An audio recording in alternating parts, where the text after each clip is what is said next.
आप सभी को प्रभु यीशु मसीह के मधुर नाम में बहुत सारी शुभकामनाएं। नमस्कार।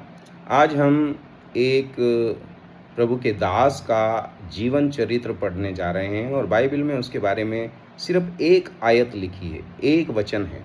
मैं आपके साथ में पढ़ूंगा और वह है न्यायों 3 अध्याय और उसका 31 वचन। यहाँ लिखा है, उसके बाद अनात के पुत्र समगर हुआ, उसने 600 फिलिस्तीय पुरुषों को बैल के पैने से मार डाला। इस कारण वह भी इज़राइल का छुड़ाने वाला ठहरा। प्रभु अपने वचन के पढ़े जाने पर आशीष थे। मेरे भाई बहनों, बाइबल में न्यायों एक ऐसी पुस्तक है जिसमें बहुत सारे न्यायी और छुड़ाने वाले हुए, और उनमें जब मैं देख रहा था तो जो सबसे शॉर्ट, बहुत छोटा सा लिखा है वो समगर का चरित्र है। अब समगर के बारे में हम एक ही आयत से क्या क्या निकाल सकते हैं, क्या क्या देख सकते हैं। पवित्र आत्मा जी ने बहुत सारी भेद की बातें यहाँ लिखी है। पहली बात है, समगर के नाम का मतलब है स्ट्रेंजर, अजनबी। प्रभु इसके नाम से ही हमें बहुत सारी बातें सिखाना चाहता है। देखिए, इस संसार के अंदर आप और मैं एक अजनबी के समान हैं, एक मुसाफिर के समान हैं। ये संसार आपका और मेरा नहीं है। हमारा स्वदेश तो और बहुत ही अलग जगह है, और बाइबल बताती है वो तो इतनी खूबसूरत जगह है कि ना तो आंखों ने देखी, ना कानों ने सुनी, ना मनुष्य के चित्त में आई। लेकिन इस संसार के लिए हम एक अजनबी के समान, एक परदेशी के समान, एक मुसाफिर के समान रहते हैं। ये समगर के नाम का मतलब है।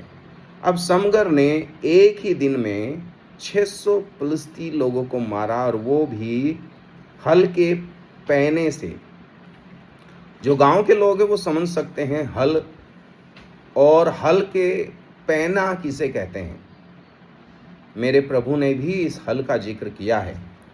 अगर आप बाइबल में देखते हैं तो प्रभु यीशु मसीह ने लूका 9 अध्याय के 62 वचन में कहा है, जो कोई अपना हाथ हल पर रखकर पीछे देखता है वह परमेश्वर के राज्य के योग्य नहीं है।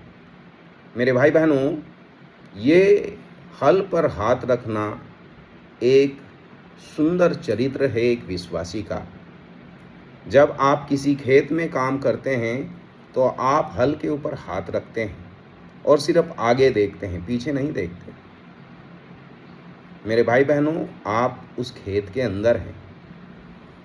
अगर उस खेत के बारे में बात करें, उस बगीचे के बारे में बात करें जहाँ ये हल चलाया जाता है, तो बाइबल में शुरुआत में परमेश्वर ने आदम से कहा कि तू इस एदन के बाग की रक्षा करना, इसमें काम करना, इसकी हिफाजत करना।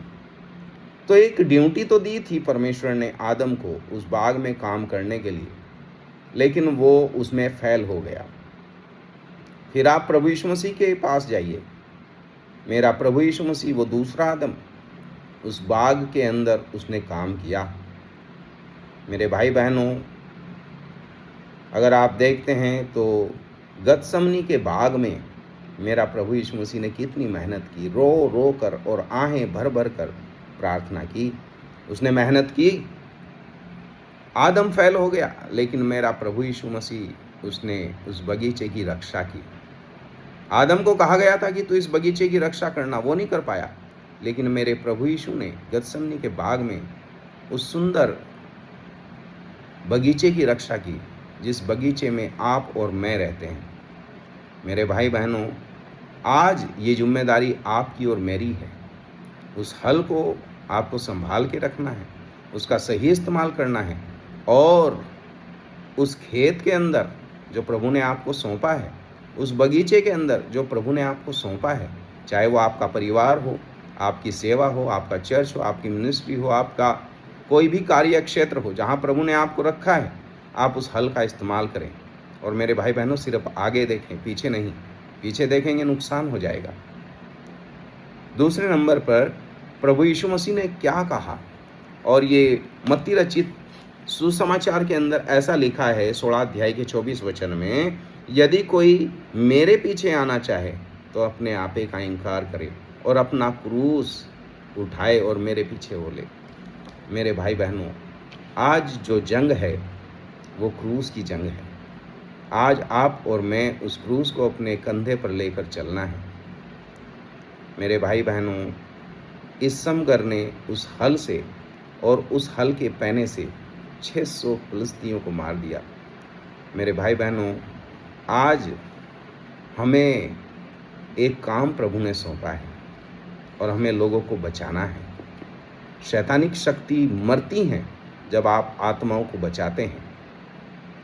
मेरे भाई बहनों, आप हल का सही इस्तेमाल कीजिए, आप क्रूस का सही इस्तेमाल कीजिए और शैतानिक शक्तियाँ नाश होती चली जाएंगी और प्रभु का राज्य बढ़ता जाएगा और आत्माएं बचेंगी। प्रभु आपका इस्तेमाल करना चाहते हैं समगर के समान। प्रभु आपको बड़ी आशीष दे।